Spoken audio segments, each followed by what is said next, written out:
Hello，我係 Candice。我係 Anna。今日同大家講 DeepSeek。Anna，你有冇用過 DeepSeek 呢？冇喎，不過我有用 ChatGPT 咯。咁就啱啦。喺2025年嘅1月20號咧，DeepSeek 嘅 R1 推出之後，就引發咗美國科技股嘅巨震喎。咁作為晶片股嘅龍頭啦，Nvidia 仲跌咗17%，創下上市以嚟單日最大跌幅咧，係咪深有感受咧？係啊，因為我都有買啊，跌到好想喊喎。想唔想知道究竟 DeepSeek 勁喺邊度？佢足唔足以撼動美國 AI 霸主嘅地位咧？我都想聽下。咁我哋由 OpenAI 開始講起。2022年嘅年尾啦 ，OpenAI 就發布咗 ChatGPT， 佢係第一個可以同人類溝通，而且佢溝通能力同分析能力咧都被人類所接受嘅人工智能大佬。我哋都叫佢做大型語言模型。呢種劃時代科技令到佢用咗5日嘅時間咧，就佢嘅註冊用戶數量就達到100萬，破咗互聯網嘅歷史紀錄。到今日咧，佢都仲係全球最多人用嘅 AI 產品啦。咁 DeepSeek 咧其實係提供類似嘅服務嘅，佢推出咗6日就成功登頂咗呢個蘋果嘅 App Store 啦，就將 ChatGPT 第一個位置拉咗落嚟。而更加恐怖嘅就係咧，佢係嚟自中國嘅公司嚟嘅。哇，咁勁啊！佢嚟自中國嘅公司呢樣嘢咧，就令到美國嘅科技界就好驚啦。中國技術係咪已經爬咗我哋頭咧？咁我哋而家就講一下佢咁勁嘅係乜嘢。其實佢有4個原因嘅。第一就係因為 DeepSeek 佢嘅性能喺 AI 裏邊咧，就有一啲性能評分測試嘅，可能係喺語文啦、喺數學能力啦、喺醫學嘅能力啦，都有一系列嘅評分標準嘅。咁考完呢啲測試之後咧，發覺咧 DeepSeek 嘅 R1 咧喺各項嘅評分裏邊咧，都係可以媲美呢個 ChatGPT 嘅，尤其係喺數學同邏輯推理方面嘅能力。佢咧嘅正確率去到97分，係超越咗 OpenAI 嘅 O1 模型，而且佢唔淨係只係俾答案嘅，佢仲有個叫 Think 嘅 tag 啦，去包住佢裏邊嘅推理過程，去逐步同你講佢點樣推理個答案出嚟嘅。咁我都有做 AI 項目嘅開發啦，我會成日遇到一啲好似 range problem 嘅嘢，大家估唔到呢個係比較簡單嘅問題咧，其實係好多 AI 答唔到出嚟嘅。就例如9.1係咪喺9.7同埋10.3之間咧？你估唔到好多模型咧，佢都係答唔啱呢個答案，佢唔知9.1係咪喺9.7同9.3同10.3之間。即使佢知道9.1係細過9.7都好，佢 relate 唔到兩個嘅 relationship。但係咧，因為啲模型嘅邏輯咧係比較好嘅，所以佢喺呢方面嘅問題咧係唔會出錯嘅。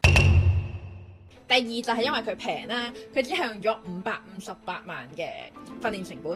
咁啱先我哋講嘅 O1 模型即係 OpenAI 嗰個，其實佢用咗10億美金㗎。爭好遠喎，佢哋爭好遠啊！佢就係用咗人哋5% 嘅開發成本，就做到人哋一樣嘅效果，咁樣真係震撼咗美國嗰邊嘅科技界啦，亦都令到佢哋反思其實佢係咪需要用咁多嘅 GPU 咧？咁亦都令到佢哋覺得哇，我技術係咪真係落後人哋咁多咧？我要用人哋咁多嘅資源先可以訓練到一樣嘅嘢出嚟。而且有一樣嘢就係佢我哋中國嘅晶片啦，就俾美國禁運噶嘛，我哋就買唔到啲最高級嘅晶片嘅，所以咧呢一間公司咧佢用咗次級嘅 H800 晶片。用咗2048張，用咗53日就訓練咗呢個模型出嚟啦。咁亦都會令人覺得，哇！其實晶片係咪唔使做咁叻嘅咧？係咪？哇！次級都可以做到人哋頂級嘅效果。唔怪得知會諗啦，BT 啊，嚇死你！keep 住係去整啲勁啲嘅晶片喎，而家發覺都唔使咁勁啦。係咯，因為啲人會覺得係咪對佢期望太高咧？再講一啲最勁嘅 AI 公司啦，咁最勁嘅 AI 公司除咗 OpenAI 之外啦，其實仲有 Meta， 其實 Meta 都有做一啲開源嘅語言模型啦。喺 DeepSeek 出現之前咧，其實好多公司都係用緊 Meta 嗰個模型嘅，因為嗰個開源模型都係公認係最勁嗰個梯隊嘅。佢嘅 Llama 模型咧，至少都用咗1.6萬張嘅 H100，即係頂級嘅 GPU 晶片啦，去進行訓練嘅，而且用咗45日啦。我哋換算翻啦，就即使我哋係當 DeepSeek 佢偷偷地用 H100 做訓練啦，去對比之下咧，其實佢都係用咗佢1/6嘅 resources， 就其實佢已經超越咗 Llama 噶啦，個效果都超越咗 Llama，所以佢就係平到呢一種程度咯。因為佢咁平啦，佢就可以提供免費嘅服務啦。除咗提供免費個人用嘅 App 之外咧，佢商用嘅 API 嘅價錢咧，仲只係 OpenAI 嘅100%。咁直接咧就打爛咗 OpenAI 嘅飯碗啦。多生意啊，多客揾佢哋啦。係啦，佢已經平到而家供不應求啦，已經。但係啱先講嗰2個原因咧，都唔係佢震撼美國科技界真正嘅原因。佢真正嘅原因咧，係因為佢開源。你知唔知咩叫開源？係咪揾多啲錢嗰隻開源？開源同節流係咪嗰意思啊？其實佢喺我哋科技界裏邊啦，開源嘅意思真係公開人界。佢無論係佢嘅架構啦、佢嘅訓練方法啦、佢嘅源代碼啦、佢嘅參數都係免費咁公開嘅。咁唔驚俾人哋即係攞翻呢個技術嚟用咩？佢唔驚㗎，而家只要你有足夠嘅晶片啦，足夠算力嘅公司咧，你就可以 download 一套訓練好嘅 DeepSeek，佢就可以開始提供一個媲美 OpenAI 嘅服務啦。點解佢咁樣俾人哋即係自己又可以整到一個類似 DeepSeek 咁嘅嘢出嚟？佢除咗要打爛晒其他閉源公司嘅飯碗之外咧，當然啦，有部分嘅原因啦，可能係為咗呢個科技嘅進步啦。咁你開完我開完，咁我先可以用你嘅技術，你先可以用我嘅技術，咁大家先會一齊進步啊嘛。呢個其中一個原因啦。第二個原因就係佢今次佢嘅開源會令到佢有個免費嘅 marketing 嘅效果。佢而家直接大家都知道佢係一間好勁嘅公司啦，佢直接登頂咗呢一個 App Store 啦，佢係基本上就唔受客㗎啦。佢公開咗只係技術啫，係咪？即係佢個團隊開發得一個咁勁嘅技術，佢就開發第二個勁嘅技術啦。即使係佢個模型嘅參數係671個 B 咁大嘅話，你係得到佢模型啦，都唔係每間公司都有足夠嘅晶片去做一啲商用嘅用途啦。如果全世界都知你技術係最好嘅，咁我直接買你 API 咯，你 API 仲要平過 OpenAI 咁多，咁我就冇必要去自己再 host 一套模型啦。呢個亦都係其實係一個 marketing 嘅效果啦。佢個叫做一戰成名，係啦，就係好策略啊！呢個係啦，呢個都係一個好好嘅策略嚟嘅。呢個策略係好到咧，連 OpenAI 嘅 CEO Sam Altman 咧即刻跪低認錯。我當初閉源係一個錯誤嘅決定。早知佢都公開啦，係咪？係啊，因為 OpenAI 喎。但係佢公開都，我覺得效果不大咯，因為佢始終都係要俾錢。佢嗰個客源都係，即係佢唔可以令到嗰個受眾係多過 DeepSeek 咁咯。佢而家咧就係排第一嘅，但係佢而家問題就係佢嗰套技術咧就太貴。佢始終佢已經投入嘅成本係太高啦，所以佢最後係咪會開源都係另一個問題啦。DeepSeek 喺無意之間咧就完成咗 Elon Musk 冇辦法完成嘅事情咯。你知唔知其實 Elon Musk 咧佢係 OpenAI 嘅創辦之一嚟？唔知喎，不過佢咩都掂下，火箭又掂下 ，Tesla 又掂下，咩都有。係科技嘅佢就點一點啦。咁後來係因為佢同啲董事層鬧交啦，咁佢就離開咗呢個 OpenAI 啦。佢上年咧做控告 OpenAI，佢違反咗開源啦，為人類服務嘅創辦協議。呢個創辦協議仲係佢有份 draft 嘅。即係顯然啦，個 OpenAI 已經唔係 closed AI 啦，佢已經唔開源啦，亦都係為咗私人嘅利益去做服務啦。所以 Elon Musk 咧佢就成立咗 XAI 啦，佢就係為咗訓練比呢一個 GPT 更加好嘅開源人工智能，去證明 OpenAI 同 Sam Altman 咧係錯誤㗎。到最後咧，咁佢就訓練咗一個 Grok 出嚟啦。雖然呢一個模型喺市場上面佔唔到一席位，可能你都冇聽過啦。未聽過。但係今次同樣係開源嘅 DeepSeek 咧，就已經幫佢打贏咗呢場仗。同樣堅持係開源政策嘅咧，仲有 Meta 啦。咁佢嘅首席科學家楊立坤啦，都盛讚 DeepSeek 嘅技術嘅。咁喺 DeepSeek 之前啊，最強嘅開源聯盟之一咧就係 Meta 嘅 Llama 啦。佢個首席科學家楊立坤咧就認為今次唔係中國技術打敗咗美國技術，而係咧全球咧有才華嘅人共同努力嘅成果嚟㗎，係令到開源咧打敗咗閉源嘅成果。佢認為啦，呢個亦都係一直以嚟科技界去發布呢個研究成果同埋共享工具嘅真正原因啦，令到呢個科技係共同進步嘅。Meta 今次嘅政策上正確嘅決定咧，亦都令到今次佢喺 DeepSeek 嘅衝擊之下咧不跌反升。最後咧，我哋就講下技術啦。咁我講得簡單啲啦，大家容易啲明嘅。咁技術上咧就有兩點嘅，佢做到兩個效果啦。第一個就係點解做到咁平，第二個就係點解佢做個成本咁高。第一樣咧就係佢點解做到咁平啦？佢做到平呢樣嘢咧係透過一個 MLA 嘅技術。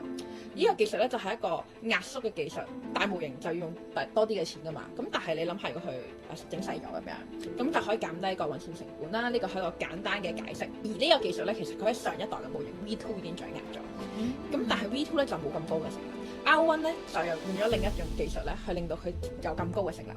而呢個技術咧就叫強化學習。值得一提嘅係啦，當初仲係初創嘅 OpenAI，佢打敗咗呢一個 Google，都係因為強化學習呢個技術。咁即係其實佢哋都係用同樣嘅嘢嘅啫喎，兩個都係強化技術咁樣。係啦。點解最後都係 DeepSeek 會勁啲嘅咧？因為咧就 OpenAI 嗰個技術就叫做 RLHF 啦，呢2年都唔見佢有特別大嘅進步㗎。然後 DeepSeek 咧其實係一個先進啲嘅強化學習技術。咁我不如解釋下佢哋兩個技術有咩唔一樣啦。譬如啦 ，OpenAI 嘅強化學習技術咧就等於叫一個小朋友去做模擬試題，去操卷啦。如果你答啱咗個試題咧，就會有獎勵啦；你答錯咗嘅話咧，就會揾個人類去俾一個正確嘅答案佢，叫佢改正嘅。呢一個咧就係 OpenAI 強化學習嘅技術。DeepSeek 嘅強化學習技術有咩唔一樣咧？佢嘅訓練方法咧就等於叫一個小朋友要大聲講出佢嘅思考方法。如果咧佢淨係講個答案而冇講佢個思考嘅過程嘅話咧，就唔會俾獎勵佢。即係好似 OpenAI 好似就係做 MC 題咁樣，我就係要見到你答啱嗰個答案，跟住 DeepSeek 就係叫佢做應用題，我要睇到埋你嗰個過程都係要啱埋先俾足分你咁樣。係啊，佢講晒佢所有嘅思路出嚟。如果佢淨係答啱答案而答錯咗佢嘅思考方法嘅話咧，咁都係唔會俾獎勵佢嘅。如果佢答錯咗個答案嘅話咧，要佢去揾翻佢自己個思考方法，因為如果你答案錯嘅話，一定係你中間諗錯啲嘢啦。咁佢就會去叫佢揾你中間邊一步諗錯咗，咁你就改正佢，然後再答過。如果唔啱嘅話咧，就再改正佢，再答過。呢個咧就係類似人類嘅自我反省啦。呢個亦都係一個叫做自我反省嘅強化學習機制。OK，再簡單、再通用啲咁樣講啦，就好似如果你同你男朋友鬧交，你問你男朋友你錯乜嘢啊？你男朋友會點樣答你？我咩都錯晒啊！呢個就係一個 OpenAI 嘅答案啦。咁你滿唔滿意？梗係滿意啦。其實講真，佢都唔知自己錯咩嘅，佢都係想令嗰一下唔好嬲啫嘛。係啦，好似 OpenAI 嘅答案咁啦，咁梗係咩都錯晒啦，係咪？但係佢要講佢錯咩嘅，或者佢講佢要講翻佢成個思路出嚟。我錯咗，我唔記得咗紀念人。我對你嘅事情唔上心，所以咧我就咩都錯啦。咁你就會覺得開心啲啦，係咪？鋸啲啦，即刻。佢有反省，因為佢有反省到自己，答啱咗自己錯啲乜嘢啦，咁就真係。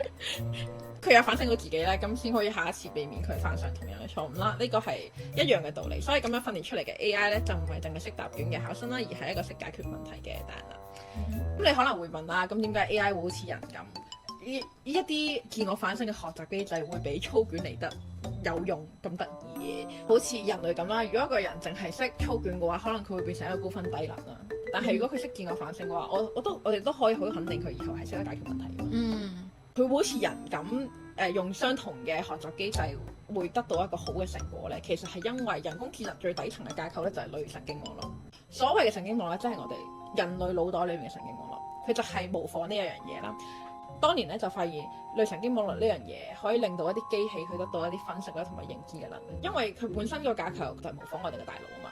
咁所以如果人類學習機制都可以應用人工智慧上面，係咪就唔出奇咧？另外值得嘅一提嘅就係咧，類神經網絡啦，早已經係1949年就發明咗出嚟啦。咁喺1969年咧，就因為算力嘅問題咧，人工智能就冇再得到太大嘅發展啦。直到近代啦，多得台積電啦，佢堅持研發咗呢個公開半導體啦，亦都係 NVIDIA 嘅黃仁勳啦，佢都堅持發明咗呢個 GPU 出嚟啦。電腦嘅算力咧，先得到大大嘅提升，有咗今日嘅人工智能。除咗啱先講嘅台積電同埋 NVIDIA 嘅黃仁勳之外啦，其實咧而家所有語言模型技術都係建基於 Google 嘅一篇公開嘅論文。咁由此可見咧，其實科技嘅進步係由唔同嘅企業啦嘅技術人員一點一滴嘅研究成果累積出嚟嘅。